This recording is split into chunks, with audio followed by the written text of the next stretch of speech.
Olá, meus irmãos e irmãs de Ideal Espírita, vocês que nos acompanham aqui na Web Rádio Cristo Consolador de São Paulo, muito obrigado mesmo pela sua companhia. A nossa página Estação da Luz Espírita não tem fins lucrativos. O objetivo é a divulgação da doutrina espírita, e é por isso que reunimos aqui esse acervo de matérias espíritas, os livros da codificação, obras suplementares, entrevistas, palestras e outros trabalhos. Tudo isso exibidos nos programas das Web Rádio Estação da Luz de Natal e Cristo Consolador de São Paulo, para atender suas necessidades de estudo, pesquisa e lazer.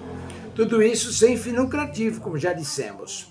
Agora, nos acompanhe aqui nesse programa a seguir. Muito obrigado mesmo pela sua companhia.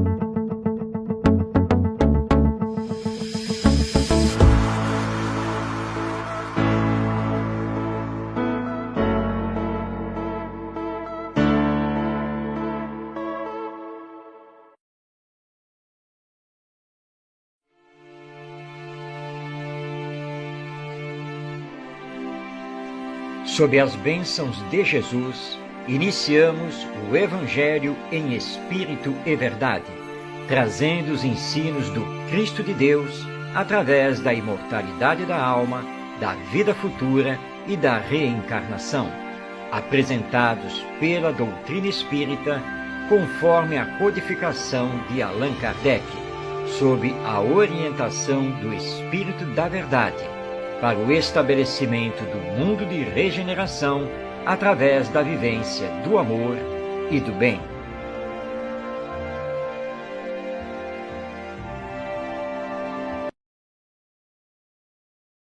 Olá, seja bem-vindo, seja bem-vinda a mais esta edição de O Evangelho em Espírito e Verdade, rogando ao nosso Mestre Jesus nos abençoe, que possamos estar envolvidos em vibrações de paz e de amor. O Evangelho em Espírito e Verdade vai ao ar toda quinta-feira, neste horário, 5 da tarde, em transmissão ao vivo pela Web Rádio Cristo Consolador, direto aqui da cidade do Rio de Janeiro. E, portanto, você pode participar enviando aí a sua mensagem, fazendo a sua participação, dando o seu olá, o seu boa tarde, enfim. E já avisando que o nosso programa, o vídeo do programa, ele fica depois disponível no YouTube, tanto no canal da Web Rádio Cristo Consolador, quanto também no canal Orientação Espírita. E aqui estamos para estudar o Evangelho à luz da doutrina espírita, tentando a sua melhor compreensão para a sua melhor vivência, sem ideias pessoais, sem polêmicas, mas através do Espiritismo, procurando, então, evidenciar os ensinos morais do nosso Mestre Jesus. E vamos colocar a apresentação aqui no ar, porque nós iniciamos sempre o programa trazendo o estudo de O Evangelho segundo o Espiritismo, de Allan Kardec. Nós estamos desenvolvendo o capítulo 16. Hoje é o item 13, que é a mensagem Emprego da Fortuna, assinada pelo espírito Fenelon, dada na cidade de Alger, no ano de 1860. É uma mensagem maravilhosa. Vamos, então, à primeira parte do texto desse nosso companheiro espiritual. Ele nos diz: o homem, sendo o depositário, o administrador dos bens que Deus lhe depositou nas mãos, severas contas lhe serão pedidas do emprego que lhes dará, em virtude do seu livre-arbítrio. O mau emprego consiste em utilizá-los somente para a sua satisfação pessoal. Ao contrário, o emprego é bom sempre que dele resulta algum bem para os outros. O mérito é proporcional ao sacrifício que para tanto se impõe. A beneficência é apenas um dos modos de empregar a fortuna. ela alivia a miséria atual, aplaca a fome, preserva do frio e dá asilo ao abandonado. Mas um dever igualmente imperioso, igualmente meritório, é o de prevenir a miséria.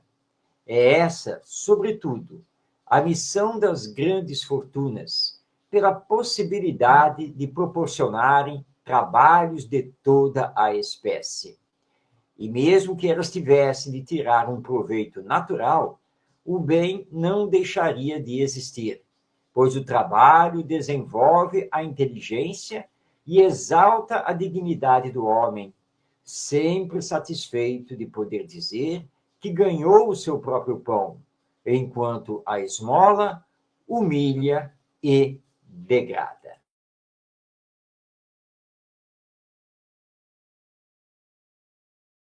Para nos falar do emprego da fortuna, né? O emprego do dinheiro. E ele está nos lembrando que é uma prova difícil e da qual teremos que prestar conta a Deus. Porque a fortuna, ela pode realizar coisas maravilhosas a benefício do próximo, a benefício da coletividade. Mas, ao mesmo tempo, pode nos prender ao egoísmo, à satisfação apenas e tão somente dos nossos desejos e fantasias materiais. E ele está aqui nos lembrando que, tendo, nós precisamos amparar os mais pobres, os mais necessitados, mas não apenas através da chamada esmola, da doação a quem está lá necessitado. Eles, mais do que isso, aquele que possui fortuna deve gerar empregos com salários dignos, para que assim aquela pessoa não precise mais receber a esmola, ter que receber a ajuda, por exemplo, da assistência e promoção social lá no centro espírita. Que ela não seja mais dependente de um benefício social do governo. E diz que nesse emprego da fortuna para gerar o trabalho assalariado, é natural que aquele que está fazendo isso até obtenha lucro, tenha os seus ganhos, mas que o faça sempre revertendo isso a benefício do próximo, a benefício da sociedade. É aí que entra o mérito, porque a pessoa com a fortuna não estará dando apenas do que lhe sobra, mas estará empregando o tempo todo o seu rendimento para ajudar o próximo. Fenelon não descarta a esmola, a ajuda necessária, espontânea, pontual a quem está passando fome, mas ele vai além. E diz para nós não ficarmos simplesmente nisso, mas conseguirmos movimentar o dinheiro, essa fortuna, gerando, então, atividades que irão assalariar e tirar aquela pessoa, aquela família, da pobreza e mesmo da miséria. Então, esse é o recado que os espíritos amigos têm nos passando aqui a respeito do emprego da fortuna. Muitas pessoas almejam ser ricos, bilionários, ganhar numa loteria que está aí acumulada. Mas nós temos que lembrar que, em grande maioria, não estamos preparados para gerir isso. E podemos facilmente nos perder. Então, cuidado. E não precisamos ser multimilionários para fazer isso que Fenelon está nos dizendo. Basta pegar aquilo que temos para auxiliar. E, se possível, dar continuidade a esse auxílio, que ele não seja simplesmente pontual dentro de uma determinada situação ou circunstância. Porque às vezes nós conseguimos acumular um certo dinheiro, uma certa fortuna na poupança, mas só pensamos em nós mesmos. Muito cuidado, porque a caridade também é ligada à renúncia, à abnegação, mesmo nas coisas pequenas. Mas nosso amigo Fénelon continua e vai agora aqui nos dizer o seguinte. Vamos voltar a palavra, então, a ele. Vamos aumentar aqui a tela. Não, está errado. Vamos voltar aqui. Agora sim. A fortuna concentrada numa só mão deve ser como uma fonte de água viva, que espalha a fecundidade e o bem-estar ao seu redor. Ó, vós ricos, que a empregardes segundo a vontade do Senhor, vosso próprio coração será o primeiro a beneficiar-se nessa fonte benfazeja, e tereis nesta vida os gozos inefáveis da alma, em vez dos gozos materiais do egoísmo, que deixam o vazio no coração. Vosso nome será bendito sobre a terra, e quando a deixardes, o soberano Senhor vos dirigirá as palavras da parábola dos talentos. Ó, bom e fiel servo, entrai no gozo de vosso Senhor. Nessa parábola, o servo que enterrou o dinheiro que lhe havia sido confiado não é a imagem dos avarentos, em cujas mãos a fortuna se torna improdutiva? Se, entretanto, Jesus fala principalmente de esmolas, é que no seu tempo e no país em que vivia, ainda não se conheciam os trabalhos que as artes e as indústrias mais tarde criariam, e nos quais a fortuna pode ser empregada utilmente para benefício geral. A todos os que podem dar, pouco ou muito, direi, portanto, dai esmolas, quando necessário, mas o quanto possível, convertei-a em salário, a fim de que aquele que a recebe não tenha do que se envergonhar. Muito bem, então aí está a mensagem do Espírito Fénelon a respeito do emprego da fortuna. E como podemos ver, ele não descarta a esmola, mas nos solicita, se possível, transformá-la em salário, em emprego justamente remunerado. E ele está nos lembrando aqui a parábola dos talentos, quando, segundo a narrativa de Jesus, o Senhor chamou 3 servos, 3 empregados. A um deu 5 moedas, os 5 talentos, a outro deu 2 e a outra deu 1, conforme a capacidade que cada um tinha. E ele foi viajar. No retorno, ele pediu a prestação de contas.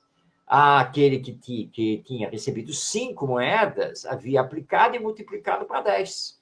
O que havia recebido 2 também havia multiplicado para 4. Mas aquele que tinha recebido 1 moeda, 1 talento, enterrou. E para devolver aquele talento para o seu senhor. O Senhor disse para os 2 primeiros que eles iam para o reino dos céus, que eram bem-aventurados e queriam receber ainda mais, porque tinham sido fiéis no pouco e poderiam, então, receber agora o muito. Mas aquele de 1 moeda, um único talento, esse, o Senhor disse, ora, você não sabe que eu trabalho, que eu aplico, que eu multiplico os meus bens? E você deveria ter feito isso com esse talento que eu lhe dei. Você é um mau servo, porque você só teve medo, foi egoísta, enterrou a moeda e simplesmente me devolveu. Então você não estará no meu gozo. Essa parábola tem tudo a ver, então, com o que ele está nos trazendo aqui sobre o emprego da fortuna.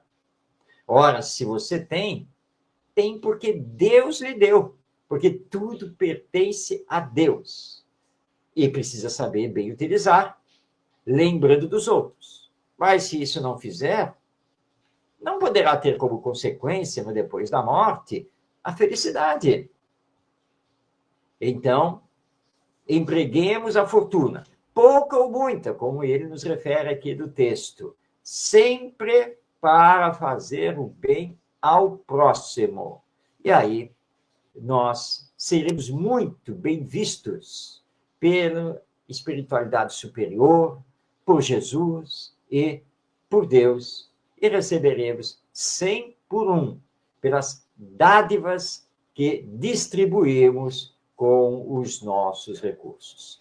Assim, então, nós estudamos o Evangelho segundo o Espiritismo, do seu capítulo 16, o item 13 das Instruções dos Espíritos, que é uma mensagem do Espírito Fénelon sobre o emprego da fortuna.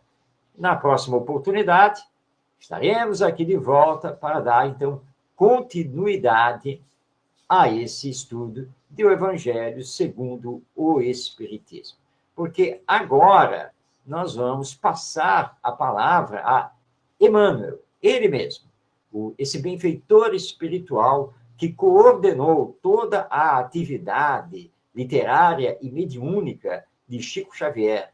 Emmanuel, que nos entregou mais de 250 livros de sua autoria e que muito comentou o Evangelho.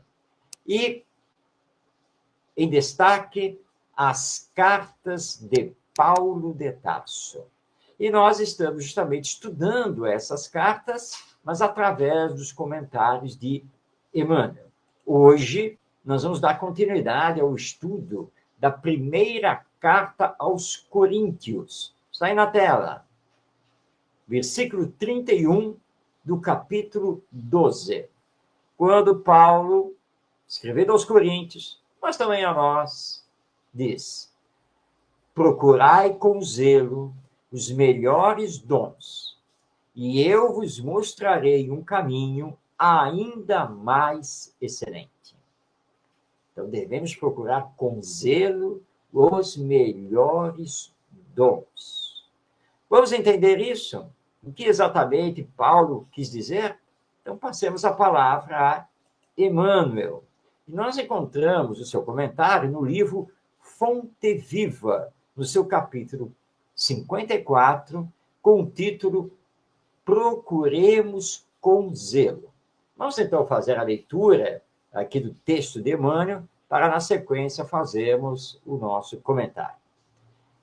A ideia de que ninguém deve procurar aprender e melhorar-se para ser mais útil à revelação divina é muito mais uma tentativa de consagração à ociosidade que um ensaio de humildade incipiente. A vida é curso avançado de aprimoramento, através do esforço e da luta. E se a própria pedra deve sofrer o burilamento para refletir a luz, que dizer de nós mesmos, chamados, desde agora, a exteriorizar os recursos divinos? Ninguém interrompa o serviço abençoado da sua educação, a pretexto de cooperar com o céu, porque o progresso é um comboio de rodas infatigáveis que relega para trás os que se rebelam contra os imperativos da frente. É indispensável avançar com a melhoria consequente de tudo o que nos rodeia. E o Evangelho não endossa qualquer atitude de expectativa displicente. A palavra de Paulo é demasiado significativa. Dirigindo-se aos coríntios, o apóstolo da gentilidade exorta-os a procurarem com fervor os melhores dons. É imprescindível nos disponhamos a adquirir as qualidades mais nobres de inteligência e coração, sublimando a individualidade imperecível. cultura e santificação, através do trabalho e da fraternidade, constituem dever para todas as criaturas. Autoaperfeiçoamento é obrigação comum. Busquemos, zelosos, a elevação de nós mesmos, assinalando a nossa presença, seja onde for, com as bênçãos do serviço a todos. E tão logo estejamos integrados no esforço digno, dentro da ação pessoal e incessante no bem, o alto nos descortinará mais iluminados caminhos para a ascensão. Eis aí, então, o texto do nosso Emmanuel, comentando esta passagem aqui de Paulo, na sua primeira carta aos Coríntios. Procurai com zelo os melhores dons. E, de fato, o que aprendemos com o Espiritismo é que estamos na Terra para darmos continuidade ao nosso aperfeiçoamento, tanto intelectual quanto moral. E que Jesus, com os seus ensinos no Evangelho, é o nosso guia e modelo. Portanto, o Evangelho é o nosso roteiro de luz aqui na Terra. E que precisamos realizar todos os esforços ao nosso alcance para nos aprimorarmos, para nos aperfeiçoarmos, para adquirirmos mais conhecimentos e sempre trabalharmos no serviço do bem, amando a Deus acima de todas as coisas e ao próximo como a nós mesmos. Portanto, nem a mensagem do Evangelho, trazida pelo Cristo de Deus, nem a mensagem do Espiritismo, trazida pelos espíritos superiores, nos dizem que podemos ficar parados, estacionados, simplesmente aguardando as dádivas do céu perante a vontade do Senhor na sua lei de progresso. Não. Nós fazemos o progresso. Nós precisamos nos movimentar. O aperfeiçoamento, na verdade, é autoeducação, autoconhecimento, autodisciplina, colocando em ação todo o potencial divino que nos pertence desde o ato da criação. Portanto, aqueles que dizem que podemos ficar só em contemplação, em meditação, em oração, recolhidos do mundo, estão equivocados. Nós temos que trabalhar incessantemente por nós mesmos, na nossa melhora intelectual e moral, mas também pela melhora dos outros. E é fácil compreender isso quando olhamos para Jesus. Quando olhamos a vida que ele teve aqui na Terra, que é narrada pelos 4 evangelistas, Mateus, Marcos, Lucas e João.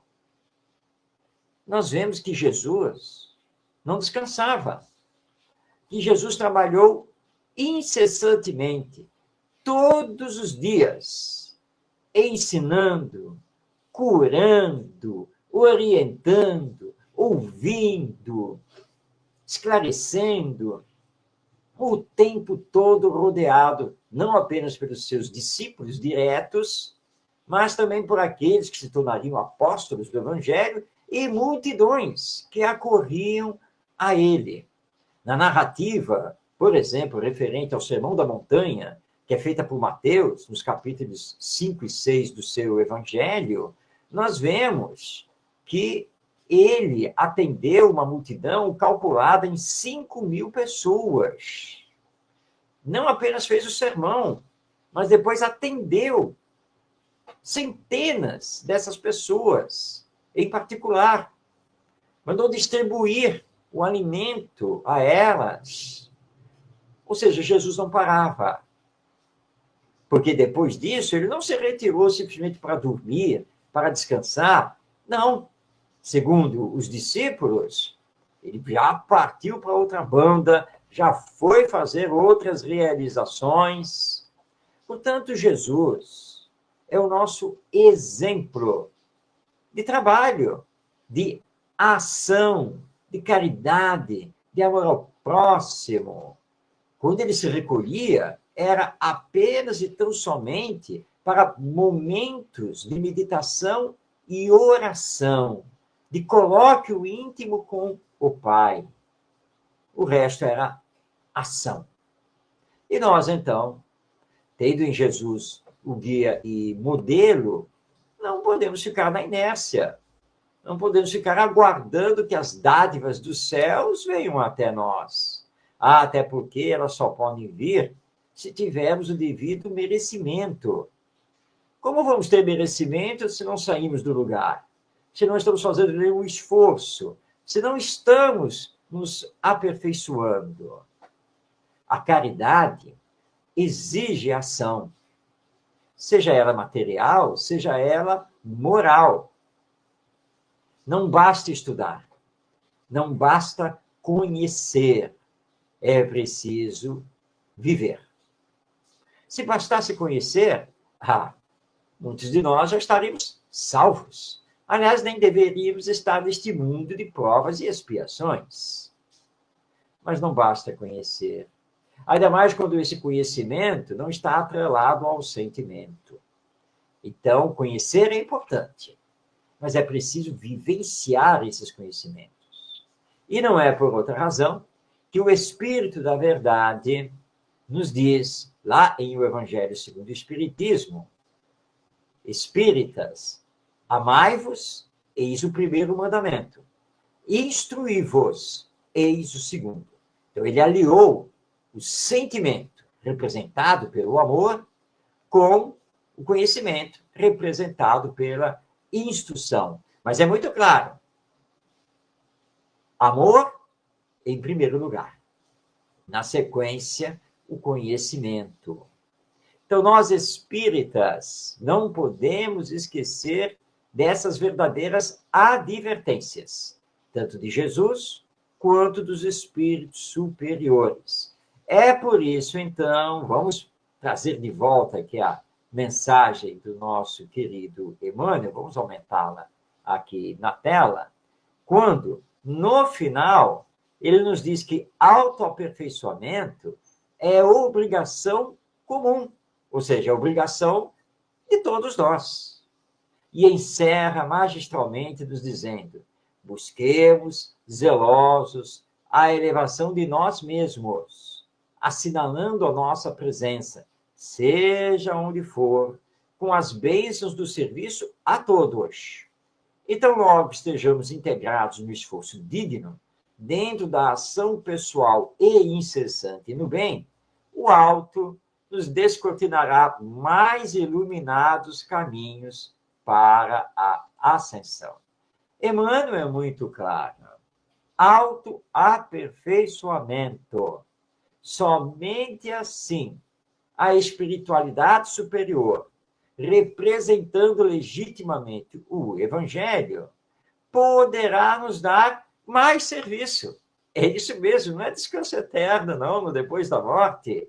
É mais serviço a benefício do próximo, porque fora da caridade não há salvação, como cunhou Allan Kardec como verdadeira bandeira do espírita. Então, felicidade depois da morte, ascensão para um mundo superior, tudo isso está na dependência do nosso autoaperfeiçoamento, está na dependência do nosso serviço constante no bem ao próximo. Porque, lembremos, todo espírita é um cristão, mas existem verdadeiros espíritas, como também existem verdadeiros cristãos. E, portanto, estamos dizendo que existem os falsos espíritas, como também existem os falsos cristãos, que são aqueles que que podem falar muito bonito e mostrar muito conhecimento, mas que no dia a dia não vivenciam, não praticam esses conhecimentos, ficando o evangelho apenas como uma letra morta e o espiritismo com a imortalidade da alma, a reencarnação e a lei de evolução apenas como mais um conhecimento. Tomemos cuidado e, repetindo aqui com Paulo de Tarso, procuremos com zelo os melhores dons. E o resto, então, virá por merecimento. Assim, então, nós estudamos da primeira carta de Paulo aos Coríntios, o versículo 31 do capítulo 12, aproveitando, então, o nosso querido Emmanuel, que nos trouxe o seu comentário, está lá no livro Fonte Viva, no seu capítulo 54. Nós vamos continuar a carta de Paulo de Tarso na próxima edição do nosso programa, o Evangelho em Espírito e Verdade. Porque agora está na hora de cedermos a palavra a você, você que nos acompanha através da internet, seja ao vivo, toda quinta-feira às 5 da tarde, seja assistindo depois o vídeo no YouTube. Você que tem enviado aí perguntas, ou feito mesmo comentários, para que possamos, então, trazer esclarecimentos sempre à luz da doutrina espírita. Vamos, então, à primeira pergunta que selecionamos para o programa de hoje. Ela foi enviada pela Tamires Fonseca, que é da cidade do Rio de Janeiro. E ela está perguntando: afinal, a salvação se dá através da fé ou através das obras? Tamires, essa é uma discussão que muitos religiosos, em várias épocas e até os dias atuais, ainda discutem. Alguns segmentos cristãos afirmam que a salvação está na fé no Senhor, na fé no Evangelho. Algumas outras doutrinas cristãs afirmam que a salvação está nas obras. Lembrando aqui que obras seriam um sinônimo da ação da caridade. Pois bem, o Espiritismo, que é uma doutrina bastante equilibrada, lógica, de bom senso, nos informa que a fé sem obras é morta. Mas as obras sem a fé carecem de sentimento e continuidade. Portanto, nós precisamos aliar as duas coisas: a fé com as obras com a fé. Esse é o ideal. Porque quando não temos uma verdadeira fé, nós podemos iniciar uma obra de caridade, mas vai nos faltar o alicerce, a base da fé para os enfrentamentos com as dificuldades que vão surgir. E aí a obra pode desmoronar. Agora, nós podemos ter muita fé, uma fé legítima, mas sem transformá-la em obras que vão beneficiar o próximo. Então, essa nossa fé irá carecer de resultados. Então, o ideal é a fé com obras. São as obras com fé. E o Espiritismo nos lembra que essas obras de caridade não precisam ser especificamente ou exclusivamente materiais. Vamos fazer uma escola, um hospital, e assim por diante. Não, porque existe a caridade material, mas existe também a caridade moral. E os Espíritos nos lembram que orar com fé por quem está sofrendo, orar com fé pela humanidade, pelos seus governantes, é uma grande caridade que estamos realizando. E não podemos esquecer disso. Portanto, é uma obra.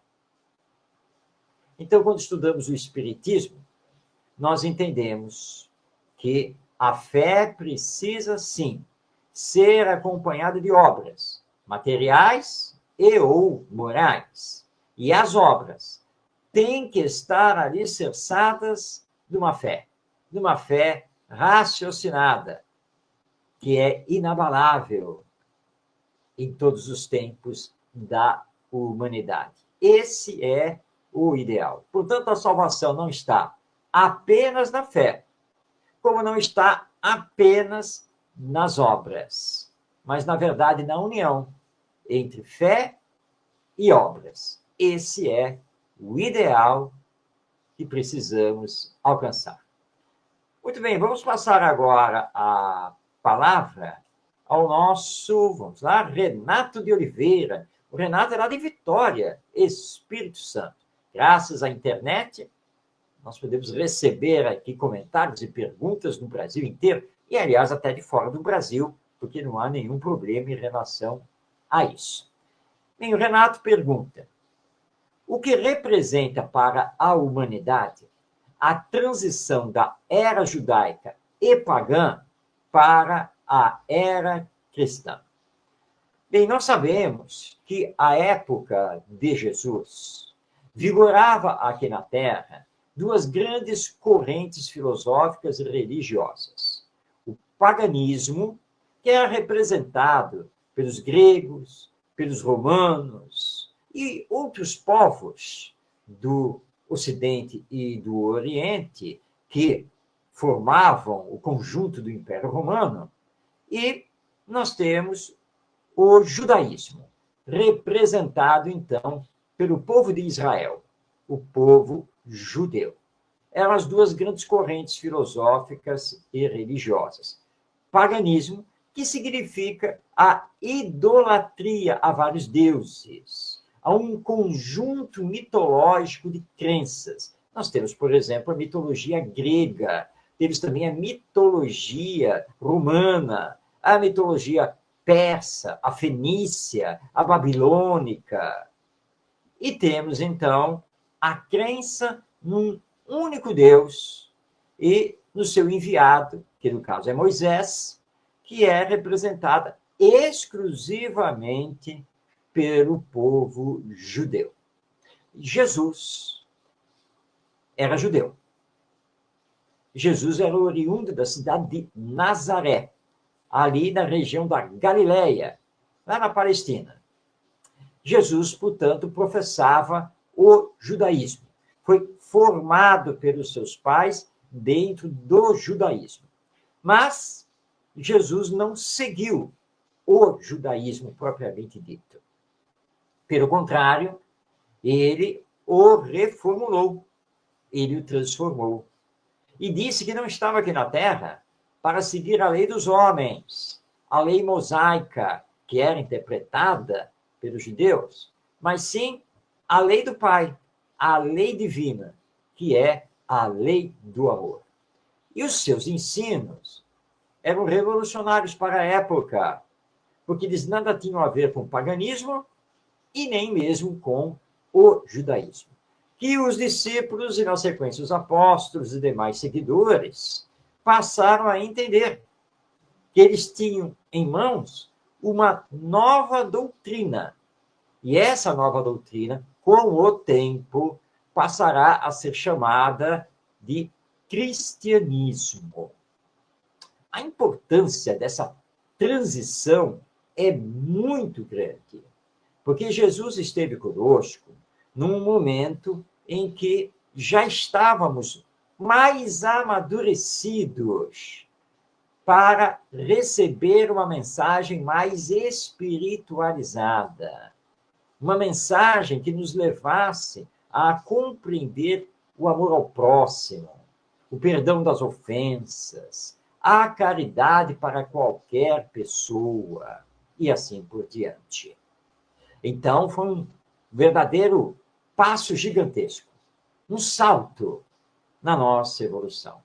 Mas essa palavra salto não corresponde muito bem à verdade, porque nós sabemos que na natureza nada dá saltos. Portanto, perante a lei divina, nós não temos saltos de progresso, mas um processo contínuo, de vez e outra, recebe um empurrão dado pelos emissários divinos, como foi Jesus. Daí porque ele ser chamado o Cristo, ou seja, o enviado do Senhor, o Messias, o Redentor da humanidade. E entramos, então, a partir do cristianismo, numa nova era, a era cristã, que não abrange todos os seres humanos, não abrange todos os povos, não abrange toda a humanidade. Isso é uma verdade, é um fato, porque nós temos espalhados pelo mundo outras doutrinas, mas que, no fundo, todas elas representam, de algum modo, a lei divina. E todas haverão de convergir para a verdade. Então, a era cristã supera a era pagã e a era judaica para nos lançar na lei de amor. Que o Espiritismo, como doutrina cristã, veio então resgatar, veio reviver em espírito e verdade. Já são passados pouco mais de 2000 anos da mensagem de Jesus. Pouco mais de 2000 anos em que temos o Evangelho em mãos. E ainda estamos lutando contra o nosso egoísmo, contra o nosso orgulho, para entendermos e colocarmos em prática essa mensagem. Mas é um processo, como aqui lembramos, nada dá salto. E estamos caminhando para o mundo de regeneração. Estamos caminhando para que o bem prevaleça sobre o mal, sobre a égide do nosso Mestre Jesus.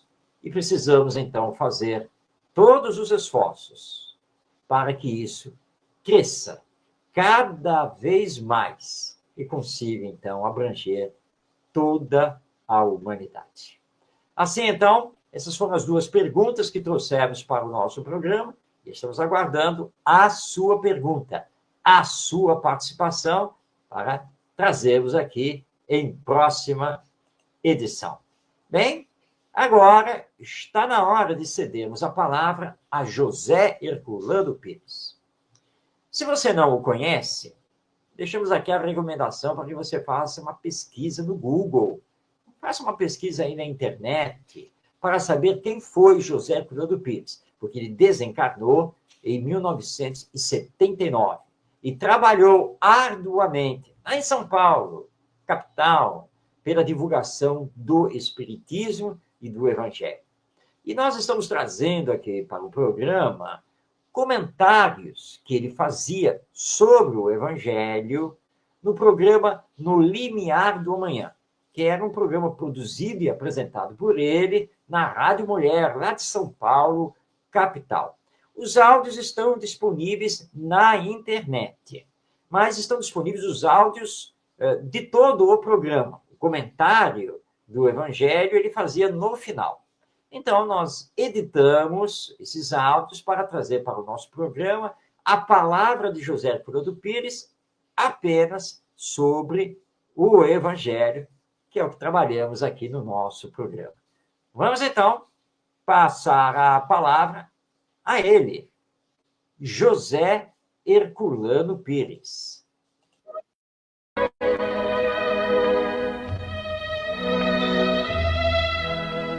O Evangelho do Cristo em Espírito e Verdade, não segundo a letra que mata, mas segundo o Espírito que vivifica. Abrindo o Evangelho ao acaso, encontramos em Lucas, no capítulo 2, do versículo 8º ao 12º, a seguinte passagem. Naquela região, havia pastores que viviam nos campos e guardavam o seu rebanho durante as vigílias da noite. Um anjo do Senhor apareceu-lhes, e a glória do Senhor brilhou ao redor deles, e encheram-se de grande temor. Disse-lhes o anjo: Não temais, pois eu vos trago uma boa nova de grande gozo, que o será para todo o povo. É que hoje vos nasceu na cidade de Davi um Salvador, que é Cristo Senhor. Eis para vós o sinal: encontrareis uma criança envolta em faixas e deitada numa manjedoura. Começamos este programa falando da situação de renovação, ou melhor, de reparação em que se encontra, por exemplo, o problema de Chico Xavier. Lembramos que Chico Xavier, na sua humildade, ele teve de enfrentar perseguições, calúnias, ofensas de toda espécie, mas terminou, graças à sua persistência no cumprimento dos seus deveres mediúnicos, no cumprimento dos desígnios do alto a respeito da sua tarefa mediúnica na terra, terminou recebendo, como nós vemos, uma verdadeira consagração popular do povo brasileiro em toda parte, independentemente de aspectos religiosos, de sectarismos de qualquer espécie. E nos cai, na abertura do Evangelho, precisamente esse tópico de Lucas, referente ao Natal de Jesus, ao seu nascimento humilde, cercado apenas pelos pastores do campo, pelos animais na manjedoura, colocado numa situação de criança abandonada, desprezada por todo o seu povo, desprezado, portanto, por Israel, a criança abandonada nos seus panos humildes, na própria manjedoura, como se não tivesse a condição humana necessária para receber o acolhimento devido num lar, em condições realmente satisfatórias para o seu desenvolvimento.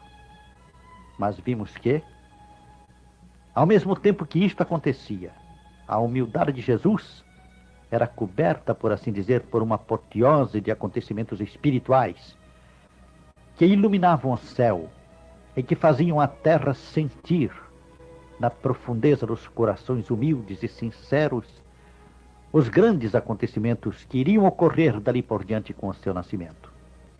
Não estabelecemos, evidentemente, uma comparação que seria absurda entre o médium e a figura sublime de Jesus. Não. Colocamos apenas os fatos em paralelo para mostrar uma lei que rege o processo da espiritualização dos mundos inferiores. De acordo com o Espiritismo, essa lei exige de todas aquelas criaturas que descem ao plano terreno em abnegação, submeter-se primeiramente à condição sacrificial, humilhar-se, sentir a humildade necessária, para depois conseguirem obter a vitória espiritual que lhes virá no momento certo e preciso.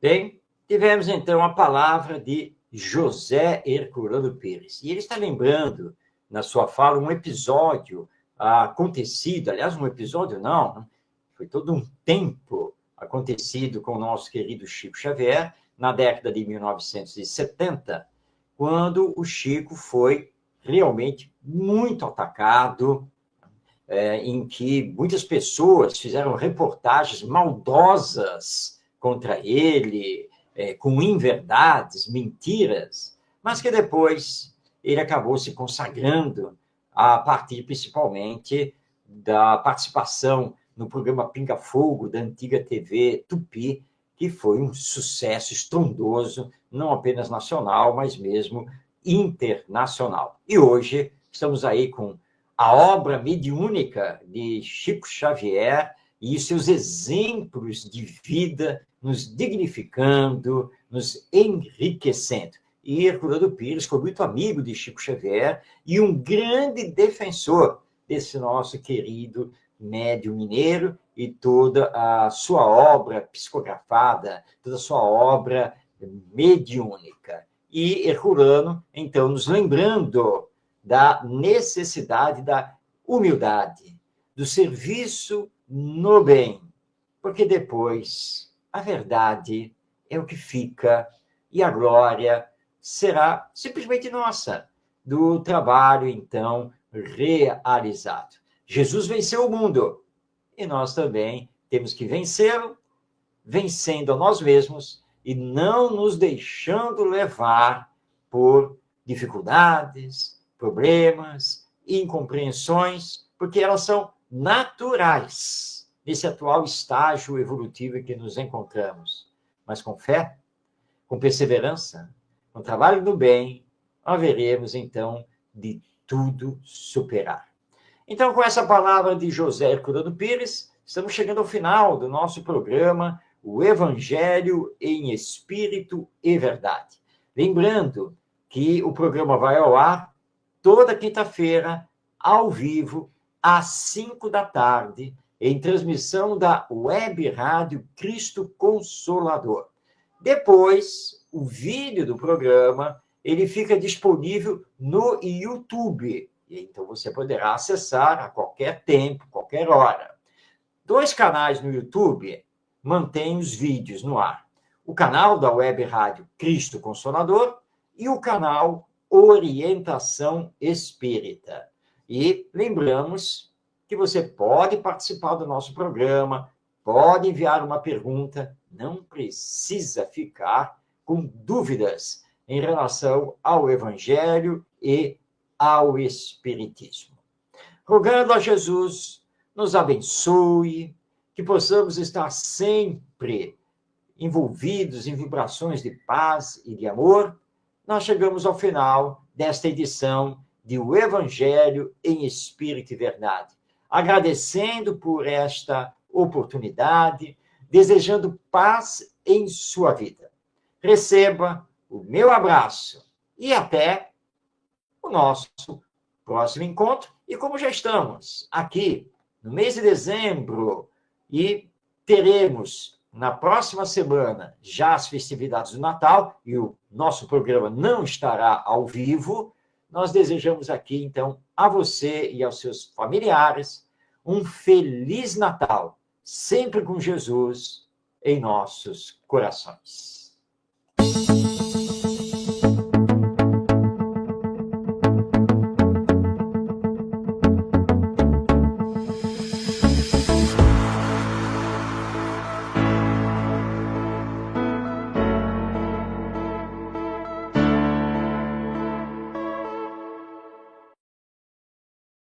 Chegamos ao final do nosso programa. Muito obrigado por ter nos acompanhado nesse trabalho e aguardo você na próxima atração.